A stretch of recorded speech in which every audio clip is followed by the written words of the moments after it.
What's going on, everybody? Welcome back to the Chasing Larger Sports Stories podcast. Your guys, Derek and Chase, with you as always. And we have a quick show today, but it's definitely going to be action-packed. We got a lot to talk about here. We are going to start with the games that were yesterday, particularly one of them. So we had 3 games for the Saturday night games that went on.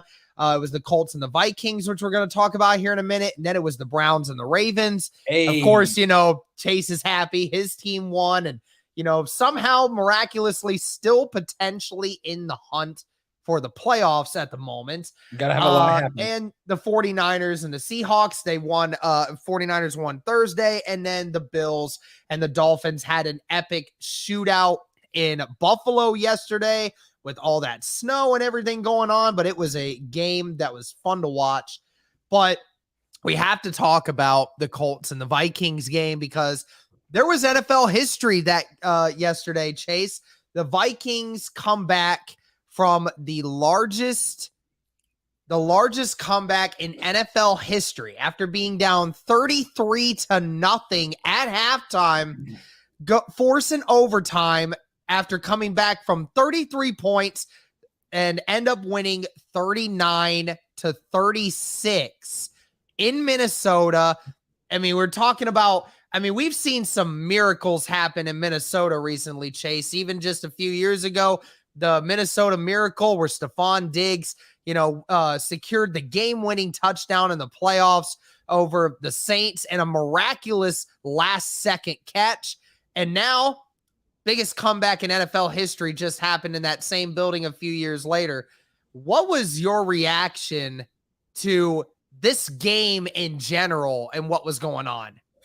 Dude, I was at work and, first of all, I want to sit here and say that this only solidifies that Jeff Saturday is not your guys' head coach of the future. Yeah. And it also solidifies that you need a quarterback badly this year, because if you don't get one, then I don't know what's wrong, because Matt Ryan is now a part of 2 big NFL choking games. And the performance that the offense put up in the second half was absolutely dog crap, because scoring only 36 points total and only 6 points the entire second half and in overtime, that's bad.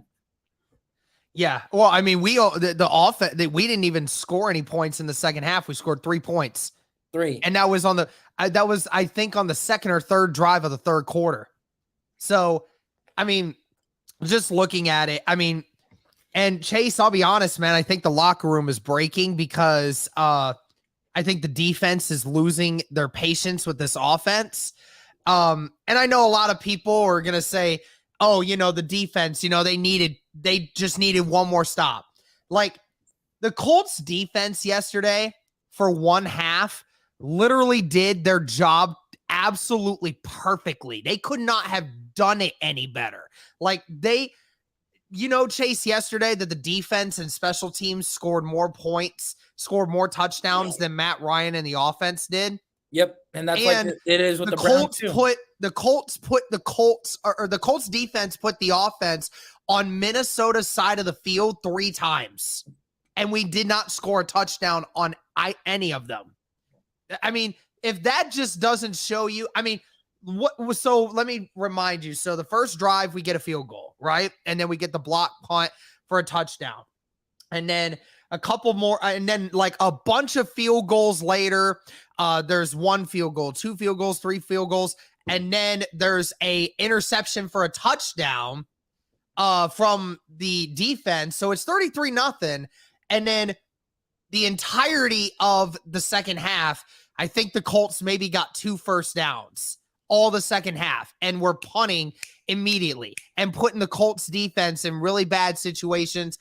And then Minnesota just kept scoring really quickly. I understand some people wanting to say, hey, what up, diehard Colts fan? What up? I understand, that the defense definitely could have gotten one more stop in the second half. I understand that. But I think that a lot of people are neglecting to realize the Colts offense scored 1 touchdown all game. 1. That's it. They didn't score any others afterwards. And And multiple times, Chase, when the ball was placed on Minnesota's side of the field, got 3 field goals out of those 3 times. So the Colts offense, when given the greatest field position you could imagine, still could not get touchdowns and increase that lead even more.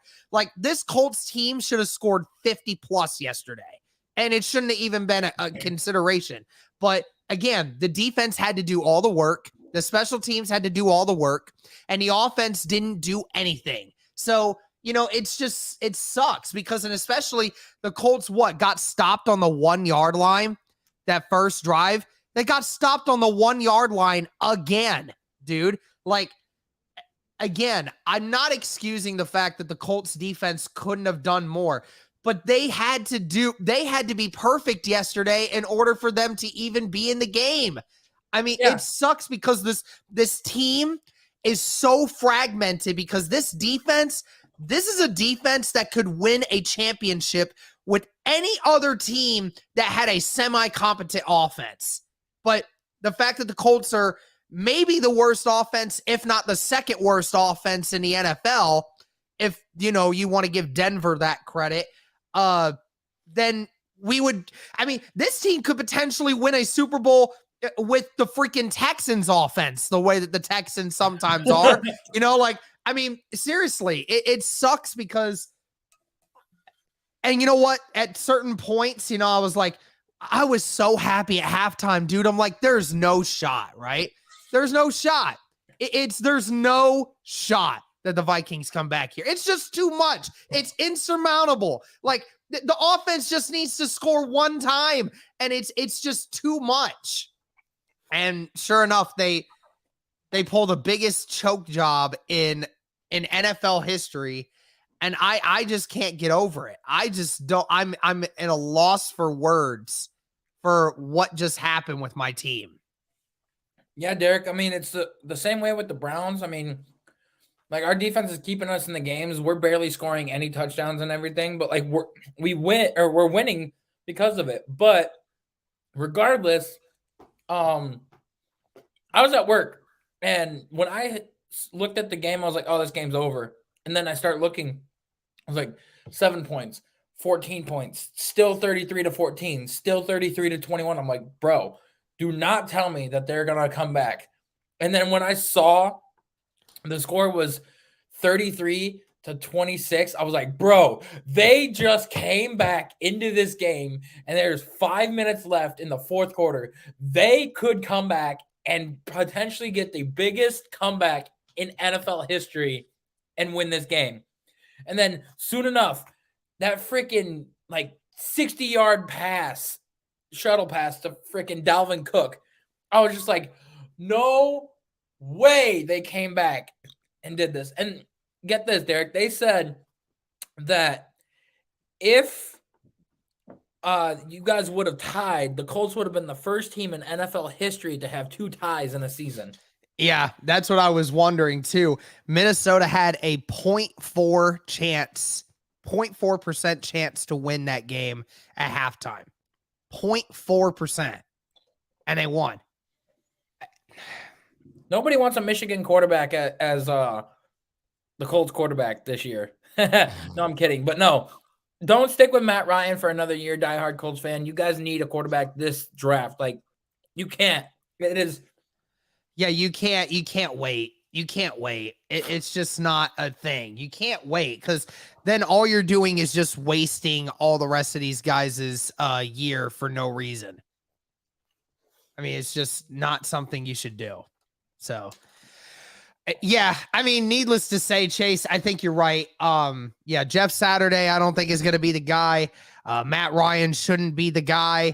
And now a lot of people are, questioning whether Ballard should be there or not. I just think I honestly think it's just hilarious that we're talking about Ballard in the mix of all this.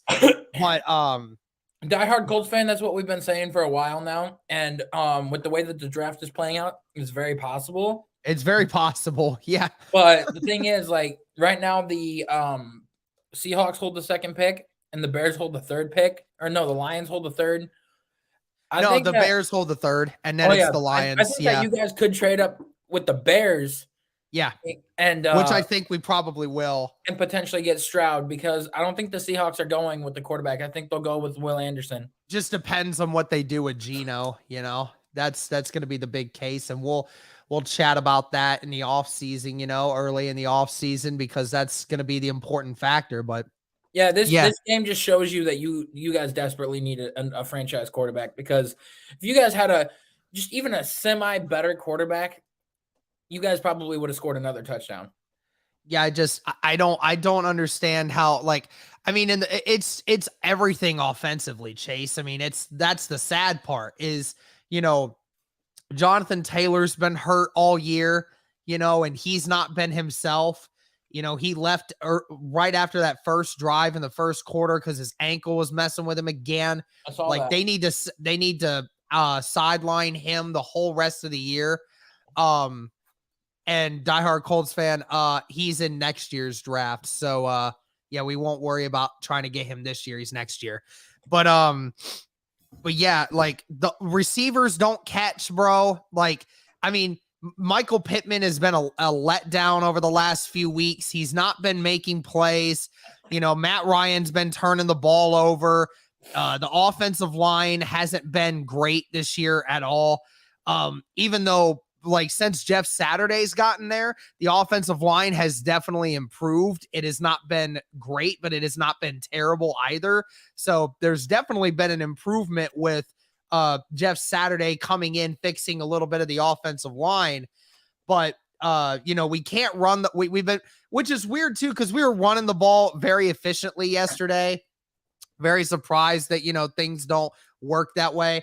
And you know, it's weird too, because my friend Landon Oliver, who works at the Blue Stable, that he does a lot of film review and everything. So I trust his view on this, a lot of this. You ever watch the Dolphins games, Chase, and you see how many deep passes, like jump ball passes they throw to guys like Jalen Waddle and Tyreek Hill? It's really odd, you know, because, like, you know, why would you ever want to throw a jump ball to a wide receiver that's like 5'10"? The Colts have 3 or 4 guys that are 6. They have 2 wide receivers that are 6'3" or taller, and have 2 tight ends that are 6'6" or taller. And yet we never want to throw jump balls to them. It's like as if it's not even in the vocabulary to throw 50-50 balls to these guys consistently. Like the Dolphins do it consistently. The Dolphins are not afraid to throw a jump ball to Tyreek Hill or Jalen Waddle, who don't out mismatch anyone in the size department. But yet the Colts have 4 weapons on their team that are a mismatch for anyone on the football field in the size department, but yet we don't use it. I just don't understand it. You know, like every time that the Colts get to the 1-yard line, they should be throwing the football to one of those 4 weapons every time, because they are a mismatch for anyone that dares to go one-on-one with them. I just don't understand. You know, it blows my mind how bad that the Colts always use their weapons. And I'm disappointed, bro. You know, because yesterday, like, obviously it helps our draft order in the grand scheme of things, but that just embodies the Colts season, right? Just blowing leads. Get Alec Pierce involved more. Like, Alec Pierce, I feel like, has great hands, and I feel like he's got you know, great catchability.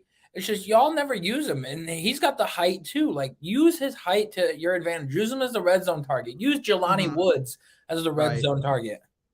Yeah, I wish more people would understand that, but you know, like, just nobody wants to do that, you know.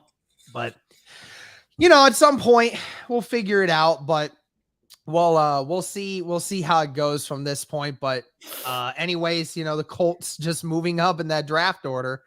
But let's move on to another topic here, and then let's go to OBJ. So people were wondering, you know, there was talks about who OBJ was going to sign with. We thought Thanksgiving week that, you know, he might actually sign with somebody that week, but then new physicals came out, said that, you know, he's actually not as far along in the process of his rehab as what people would like him to be.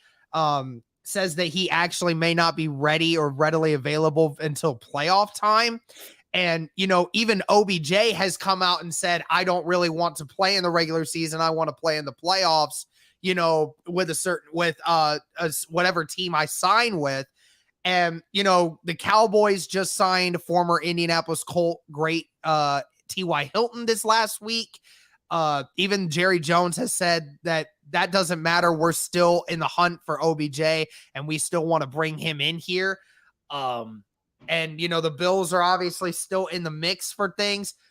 Do you think that OBJ is actually going to get signed this year by somebody with everything that's been going on? Or do you think that he may just wait? I really do, especially like if it's somebody like the Bills, like, because I feel like the Bills, if they get OBJ, that's going to help Josh Allen immensely. It's going to like free up Stephon Diggs more. It's going to free up Gabe Davis more, and it'll give him another target to work with in that offense and make it better. Not only that, if the Bills can keep their current spot, they'll get a first-round bye, which will give OBJ another week to heal and get better if they don't think that he's ready. But if he does come back for the playoff push, I think the Bills or the Cowboys are the two best options right now.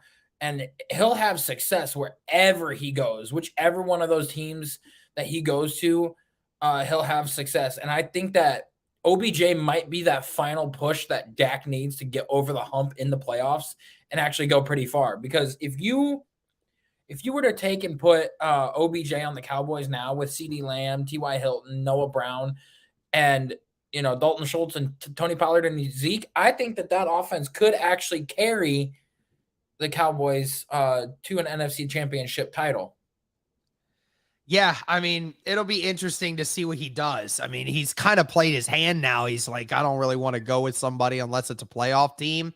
And, that really only leaves like 2 teams left on the list, right? So, or maybe even 3 if you count the Chiefs. But, it'll be very interesting for where he wants to go with this, because it's gonna be cool to see if he ends up going with the Bills or the Cowboys. But the Cowboys, they brought in TY, but they still want to be in that hunt for OBJ.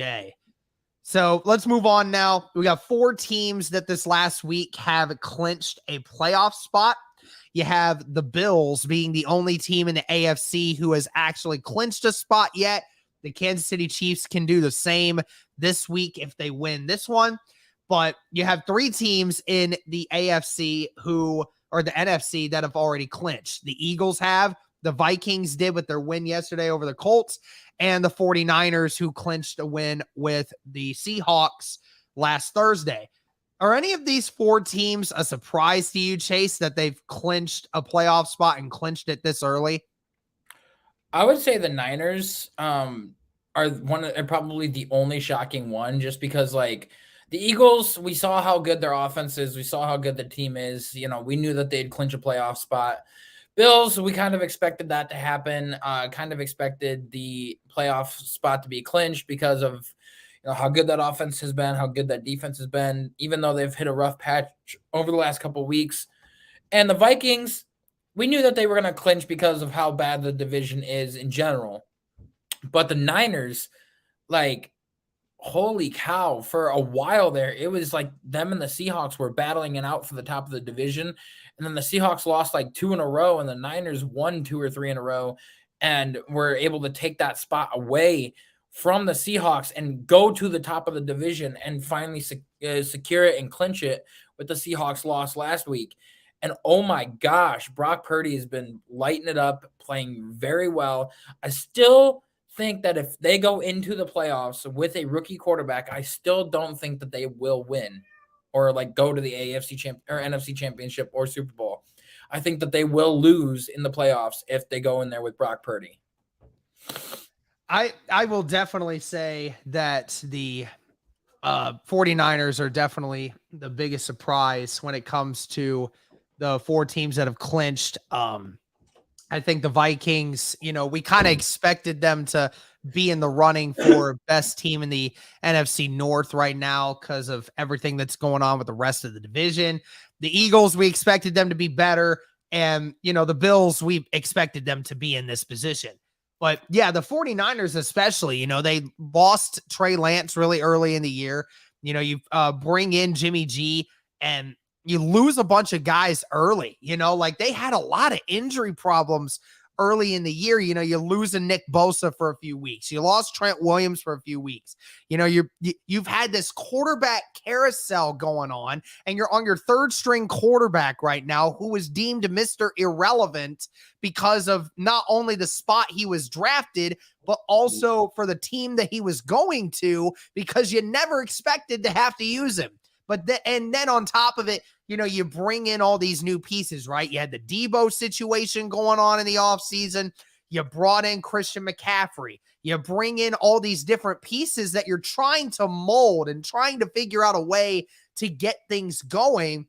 But now, you see the 49ers and what they're doing, right? Their defense is dominating people. Brock Purdy is doing enough that, is making the offense look good. Like they're able to move the field, not centralizing him, just using the pieces around him to make it so that it's better for him. The 49ers are looking like a top 5 team right now. And in every aspect. So it is a very surprising thing that the 49ers have, done what they've done, given everything that's been going on with that team this year and all the drama, all the injuries and all the uncertainty. But now they're looking like a team that, even with Brock Purdy, if they wanted to go into the playoffs, to me, seems like they actually could, win quite a few games with the rest of the team playing the way that it is. No rookie quarterback has ever made it to a Super Bowl, Derek, or won one in the 100 years that the NFL's been around. So I don't see it happening this year. It is one of those things, and history is always written in a lot of different ways, Chase. And, with the 49ers, they've got an elite defense. They got the number 1 defense, and they have a plethora of offensive weapons. So would not surprise me if they did something, because especially with the NFC, honestly, for me, the Vikings are not it. I think that the 49ers would dominate them right now. The Eagles would be the ultimate thing. And, that would be a difficult task for them because, the Eagles are the number 1 pass defense in the NFL right now. What about the Cowboys? They got a great defense too. They do have a very good defense, and I think that would probably be their second strongest foe. But I do believe that from a defensive standpoint, I think that they would very much limit the Dallas Cowboys.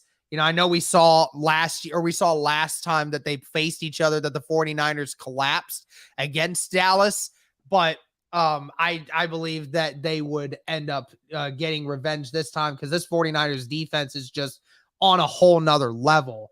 So that's how I feel about them. Well, right now, if you're looking at it, I think the Niners are holding the 3 spot. They're in the 3 spot right now. Yeah, they're in the 3 spot.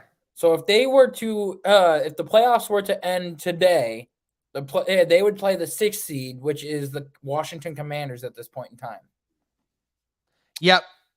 So, and I think they could beat the Commanders, and then after that, the Eagles would play the lowest remaining seed out of all of them. So who knows? Maybe they can make it to the NFC Championship. Maybe. I don't know. But I just don't see it happening, to be honest. Gotcha. All right, let's get into our last topic here, and then we can get into our Week 15 predictions. So Falcons, they are moving on to Desmond Ridder for the remainder of the year. Marcus Mariota had a lingering health issue. Take care, diehard Colts fan. Join the podcast sometime soon. Thank you. But yeah, they are going to now have Desmond Ridder finish out the remainder of the year. Do you believe, Chase, that Desmond Ridder has what it takes to be their franchise quarterback? Dude, I've been waiting for Desmond Ridder to be the starter all season long. I said it like halfway through the season that Desmond Ridder should get the chance to start for the Atlanta Falcons, because we saw it in preseason a little bit. He was doing very well, moving the offense down the field, scoring touchdowns, doing what they needed to do. They are in the midst of a playoff push right now, Derek. Them, the Panthers, and the Bucks are all fighting for that top spot in the NFC South. And like you said earlier, if it wasn't for that one blown call versus the Bucks, the Falcons would be leading that division right now. Yeah, and I think that if Desmond Ridder is that guy that can take them into the playoffs, and because this team is talented, we've seen that they've got a scrappy bunch of players. Their defense is getting better. It's not quite there yet. Their offense, they've got some firepower. They've got they don't have Kyle Pitts at the moment, but they've got some good running backs. They've got Drake London. They've got a couple good weapons. They can make a run if Desmond plays well. And I can't wait to see what he can do today and see if he can lead this team to victory over the Saints. Yeah, you're right. I mean, the Falcons, they're very much still in the playoff hunt. And that's what's crazy is, like every single team in the NFC South is still fighting for that playoff spot. And there is still a chance for all of them to be able to make it. So, there's a lot at stake riding for the Falcons right now. With Ridder being in, it's not just, we just want to see. Well, no, we want to see what you got, but we also want to see you, drive this team to have a chance, right? So, like you said, Desmond Ridder is a very talented quarterback. He's the prototypical quarterback that I think the NFL is kind of going towards right now, with a guy that's got a strong arm, a guy that can move and can throw on the move and, be able to make people respect his arm. Falcons fans have been wanting to see him all year long. And I think this is a time where, Ridder, it's your time to step up, your time to make some plays. And I think we'll have an understanding of, if he's got it or not by the end of the year. And it's going to be interesting, especially for this game. Cause does Tampa play today? I don't think Tampa does. So if Tampa loses to the Bengals today and the Falcons beat the Saints, then the Falcons would have the same record. I don't remember if divisionally, if they have the same record or not, but they are really freaking close, man. They're 5-8. Tampa is 6-7. So, you'd have the same record. I just am unsure on the divisional record. I would believe that it'd probably be close to the same, but again, you're right there with each other, right there. So, take advantage, win these games, get it while you can. And, Desmond might show, hey, I can do something with it. So Derek, right now Tampa holds the tiebreaker because they won the first game. Because they won, right? But they play the Falcons the last game of the season. Oh, yeah, that's going to be interesting then. They play the Panthers the second to last game, and then the Falcons the last game of the season. Yep. All right. Well, we're going to go ahead and hop into our week 15 predictions. So just so everyone knows, week 14, we had 13 games that week. Chase went 8-5. I went 9-4. So overall records, even though we've missed a couple weeks and we might have missed a game or two here and there because of being unable to stream these early enough. Overall record, Chase is 177-1. So overall, pretty good, Chase. I won't dog you for that. My overall is 107-70-1. So both doing pretty good this year. We're both in the win and the positive in the win column. So that's definitely a good thing. Let's see if we can keep it going this week. So we both called accurate things yesterday. We both had the Vikings, Browns, and Bills, and all of those were wins. So we're already off to a good start. I almost picked the Colts too, and I'm glad I didn't. Yeah, it's like, oh, great. Yeah, we won, but all right, yeah. Okay, so let's go ahead and hop into it. So first game of Sunday, the Eagles versus the Bears. Who are you taking? Fields is not playing, is he? I think he is. Yeah, I think he is. I'll take the Eagles. Yeah, I'm gonna take the Eagles too. I would like to pick the Bears, but I I don't think that, and especially for a bunch of people are going to be out for the Bears today, so I don't think there's going to be any chance.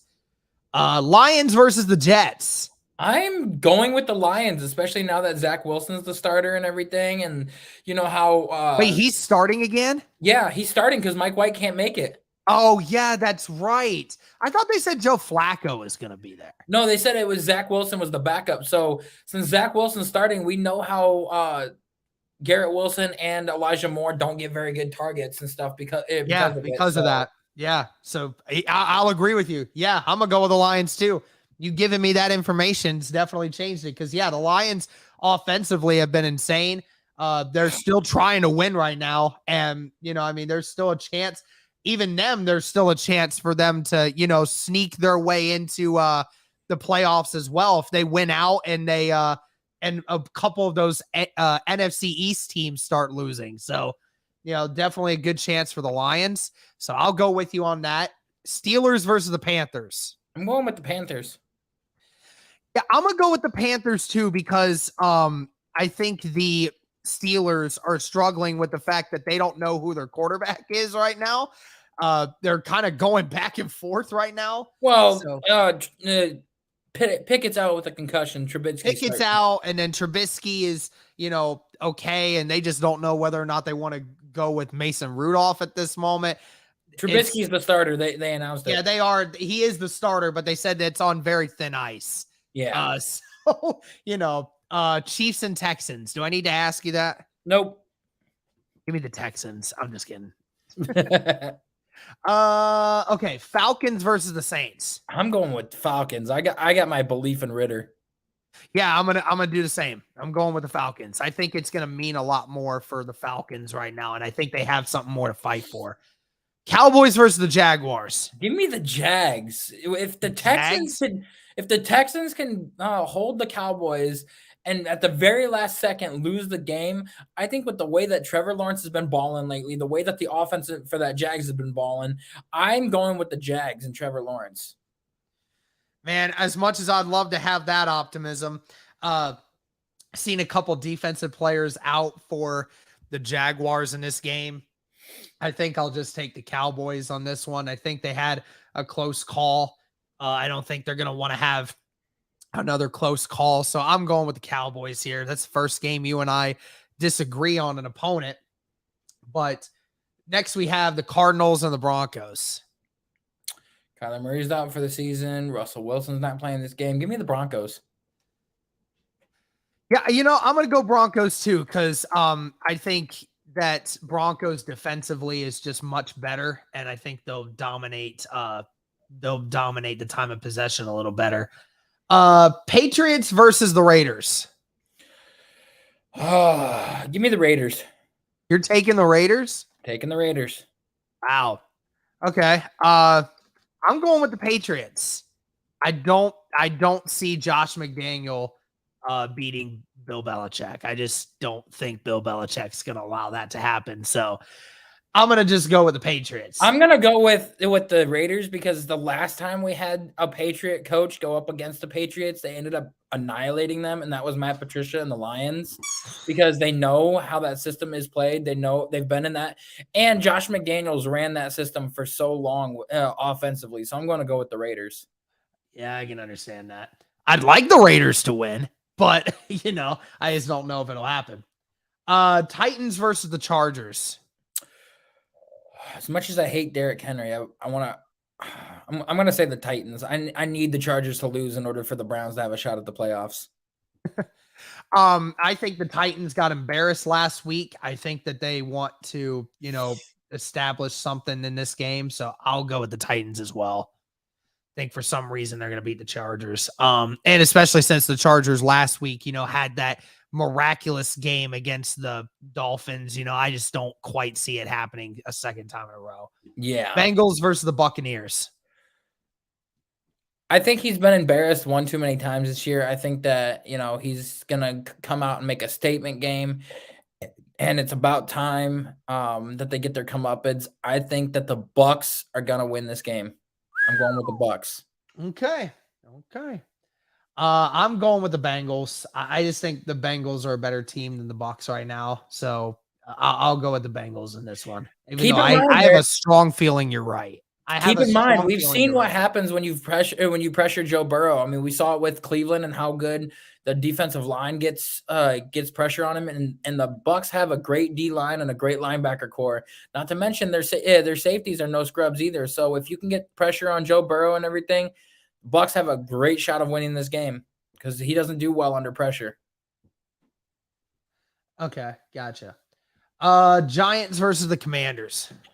Oh, that's a coin toss because last time they played it ended in a tie.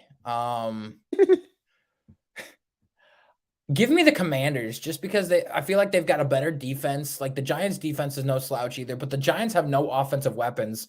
Like the Commanders are going to stack the box, stop Saquon Barkley. They're not going to let him go off this week. Give me the freaking Commanders all day long. The Giants started really hot, Chase, and they have been extremely cold. Well, look at what happened, dude. They lost Wan'Dale Robinson. They lost Sterling Shepard. They even lost another guy to a torn Achilles. Like their receiving core is being decimated. Yep. He's got nobody to throw to. Saquon Barkley can't do it all by himself. And they've lost. I think they've lost 5 of their last 7. So they've lost a lot of weapons. So. Yeah, they've been losing a lot of games recently, and I think the Commanders are gonna get it this time, being at home. All right, and then the last game, the Rams versus the Packers. I'm gonna go with the Rams. You know what? I'm a believe in the strat too. I'm gonna go with the Rams as well. I got Baker Mayfield winning his second freaking game, man. And I hope they do too, because if they win, then that means the Colts get to jump them. That is true. That means the Lions would have the 4th pick. Means the Lions would have the 4th pick and the freaking Colts move up 1 spot. Yep. All right. Well, that's going to do it for this one, guys. Let us know your thoughts on this. This is the Chasing Larger Sports Stories podcast. Thank you so much for tuning in. Enjoy the rest of your weekend.